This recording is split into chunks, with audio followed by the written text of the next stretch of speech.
have you secured the commitment of 18 or 19 of your caucus members to support the tolling plan that is currently under development? We have a contingent consensus of 18 members who have not rejected the concept of a bill to toll trucks on bridges only. And that means... Do you have more than 18 members? I won't get into that, but we will have, we have at least 18, I'll put it that way. So, Well, can you? well, wait a minute. However, it is contingent, as I said. Members said that their vote is in many cases contingent on certain things that are yet unclear. One is on the issue of additional oversight of the DOT and its operations in some way. Another concern is ways to make explicit the fact that there is no support for tolls on passenger cars, because we know already the Republican strategy seems to be to ignore the bill that we're actually trying to pass and just say that it's the first step toward universal tolling, which they want to run on. And obviously we want to blunt that to show that our actual intent really is the intent reflected in this bill, which is trucks, tolls on bridges only. So there's discussion about how we would manifest that and memorialize that in ways that would be sufficient to offset the Republican attacks on that score. A third issue is concerns about minority hiring and also about particular concerns regarding bus transportation in urban areas and areas where you have significant numbers of census tracts in cities like New Haven and Hartford, where 30 and 40% of the residents do not have cars and rely on bus transportation to get to work sites outside the city. In many cases, those bus routes have not been adjusted in many years and are anachronistic and prevent people from getting to and from work. And there's significant concern in seeing the plan not center only on highway development, but on also a commitment to better bus transportation. That was another concern raised. Also, there's still some concern about the precise configuration of the tolls on those bridges. So those are issues that members have said, if they are resolved to their satisfaction, they could indeed then vote for a trucks on bridges only toll proposal. Okay, so I just want to recap. You might not have 18 yeses, but you don't have 18 nos. I mean, I'm not. That's what I'm not clear about. We don't have more than 4 no's that would defeat a toll bill altogether. Right. So there are 4 hard no's. Is that a? I'm not getting into precise numbers, but I'm saying that we have. We will have. Well, I believe 18. You have 22 members, so right. If Yes. Okay. Right. But I'm saying we have. We will have at least the 18 potential yeses who have not rejected a toll vote in concept, as long as their precise concerns are satisfactorily addressed. So what does this mean about going forward as far as timing? How long would it take to resolve these things and then draft legislation? Oh, I can't speculate on that right now because we have to confer with the House and find out what conditions there might be on that their members have also put on their vote. So we'll have to harmonize those two concerns. Well, are you still hopeful of being able to do this in special session prior to the start of the... I am, yes, I am. I'm hoping to get it done before February 5th. And would there be a public hearing? That's something else to be. I think there might well be. I think there'll be a lot of clamoring for one. That would also have to be presumably factored into the schedule. Thank you. First, I just want to thank Senator Looney for his leadership on the issue. He is going to work really, really hard on this, and especially Senator Leone as well, who has been dogged and tireless as well. Caucus members, I think, understand, I know they understand, the importance of transportation as it relates to our economy going forward and our future in the state of Connecticut. They understand that that a transportation bill creates over 20,000 good-paying construction jobs. I understand that this is the largest investment we've made in transportation in over a generation. But as Senator Looney said, they want to make sure that the I's are dotted and the T's are crossed, and that we work through the details that they have concerns about. So I think we can do that. We will do that, and that we'll continue to work with the House and administration on this issue. But this is a huge issue. This is the largest transportation investment in over a generation, and we'll continue to work very hard on this issue going forward. I'd like to just add, I wanted to thank the majority leader for all of his hard work in this process of trying to keep focused on the task at hand, and the chairman of the Transportation Committee, Carlo Leone, who has just borne such a burden on all of this, not only in the 2019 session, but in the previous years in which this major transportation infrastructure has been considered. He did a masterful job today in our caucus, laying out the plan, laying out the implications, and laying out the need for this, despite the concerns and the caveats that people may have. Why are your members so timid and so fearful about having a bill specifically state and reassure people of what it doesn't do?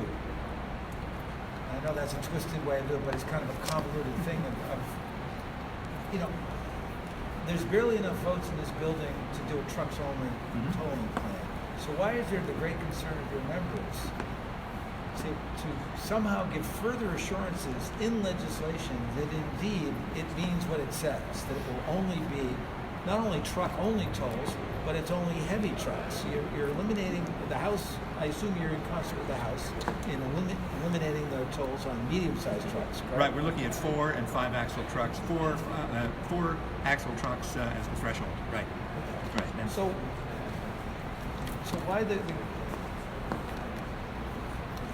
why is this so difficult on that condition to have something that your members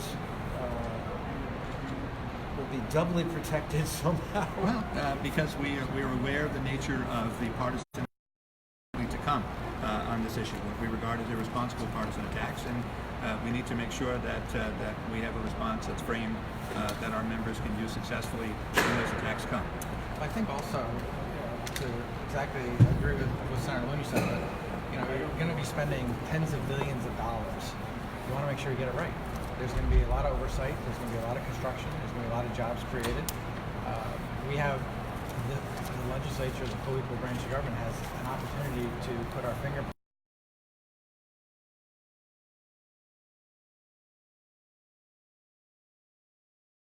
We need to make sure we do it right. So what are the ways, to get back to the previous question, what are the ways you can give this assurance that the Connecticut public will understand that truck tolls mean truck tolls? Well, that's what we were exploring. That one is to look at bond covenant language. There was some discussion several weeks ago about a constitutional amendment regarding this that hasn't been discussed recently, but it was put out there at one point.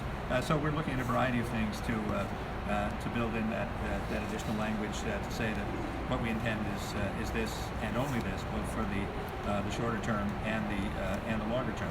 But again, there's also, I think, the recognition that this is the only viable way that we can raise a significant amount of money from out-of-state vehicles. And many of the trucks, many of these heavy trucks are out-of-state registered vehicles, and it will be important for us to recognize that fully loaded trucks, 80 and 90,000 pounds, do make a tremendous impact in our roads and cause alarm and concern to all of our drivers in the state, because we have crowded highways.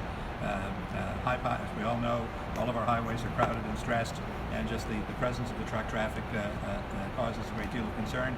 It seems to us reasonable to impose this burden on them as a business cost. Some of it, of course, will be paid by in-state trucks, but many of these big rigs are out-of-state vehicles.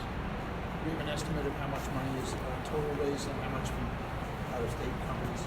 I think the total is about 170 to 100, or maybe Carlo can address that. Roughly 170 million with the current proposal, with the Class 8s and above. And again, it's just to make sure that we address all the issues that have been raised. We're working in concert with the House to do just that, to make sure that we can get to a consensus. Most importantly, we want to make sure that it's not just Connecticut that's paying the full burden. We need to make sure that other states that impact our roads contribute to their share of the impact that they're making. This bill will go a long way towards doing that. And to the early questions as to why are we trying to frame it in such a way to make sure it says what it is so that other people don't extrapolate and infer their own assumptions of what this bill may become down on the future, predicated on all sorts of hypotheses. This is going to be very clear as to what it is. We're trying to make sure that those arguments that will be forthcoming will be eliminated by virtue of the language. What we don't need are more maps of multiple gantries when we have been very explicitly clear that they don't exist. It's that kind of situation that we're trying to rebut. 170 is the total, or 170 from the out-of-state The companies? Class 8 and above would bring in roughly $170 million in revenue. Total. Total.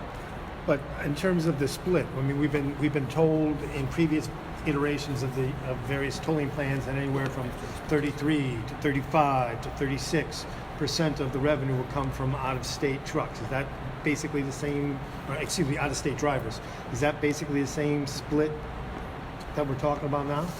It's roughly the same. It may even be more, given the fact that this is capturing more of just out-of-state trucks. The Class 7s and below would have captured a lot of the small businesses in the state, such as the oil trucks, that deliver oil to our homes, the FedExes and UPSs, the small box trucks. So we wanted to minimize even that impact on Connecticut businesses, which is the reason why it's Class 8 and above. So if we wanted even more revenue, we could have gone and expanded the classes. We chose not to do that, again, to sort of minimize the impact to our Connecticut residents. But we need to make sure that those that are impacting our roadways do have a part to play here. And most importantly, it's not 100% the burden on the state of Connecticut, whether it's in revenue or whether in future increases down the road. So what would the Carl, rates? We had a statistic on the impact, the road impact of a fully loaded 18-wheeler versus a car. Was that figure? Was it 5,000? Yes, it's like 9,000 in weight in terms of what one truck does for every car that comes through the state of Connecticut. What would the rate be? Do you have a new rate, or is it Right what now, the- we're working on the actual rate number, and with an oversight board, that is one of the things that we will talk about to be in concert with the House. So that is a fluctuation that's currently in play, but we will have that in the final legislation. So an oversight board would be setting the rates. It would be out of the Potentially, yes. legislature's If hands, we get or an agreement on how the oversight board is constructed, then they would have purview over that rate setting. The assumption, I'm sorry. The assumption, though, on the revenue is taking the rate structure that the administration put out on December 6th as it applied to the heavy trucks. I mean, that's my information. That's where that $173 million net revenue number comes from. The assumption is those rates. So It'll be close to that 170 million. It's just how much will the actual toll be on a specific bridge? That's still being worked out, but the rough figure won't change that much. okay, would that be in legislation, or would that be deferring to this oversight board? That remains to be seen to make sure that all parties are in agreement, that being the governor, the House, and the Senate. Would the legislature have any kind of veto over the rates? Would it be possible for you guys to say, hey, oversight board, that's crazy. No, you're not going to do that. We're going to set the rate. I think that's got to be decided as part of the structure on the oversight board, if there is to be one, and the powers that will be designated to it. Do you have any plans to get back together again to discuss or present the answers to the questions that were raised today? Well, I think immediately our first plan will be to touch base with the House to get the feedback on their caucus and what contingencies they might need in order to have 76 votes and try to merge those concerns, and then also meet with the administration. And will the Senate be voting first if there is a agreement? Well, that hasn't been addressed yet. We would, of course, hope the House would vote first. This oversight board, I mean, what are the parameters you would set for this? I mean, I don't think any of that's been No. so wait a minute. So tomorrow morning, the trucking industry and the Republicans are going to be saying, "Sky's the limit." If you're not ready to define this, and you're that worried about how this is going to play politically, there seems to be a contradiction. You're not ready to say we would limit what price increases they could do, or how frequent. This is all unresolved at this point. This is all a matter, we are very sensitive to prices. We have the model that was discussed earlier, but this will all be worked out in the details to come before we come to a vote on this issue and the bonding issue that is also pending. Okay, thanks everybody. Thank you. Thanks so much. Thank you. Thank you.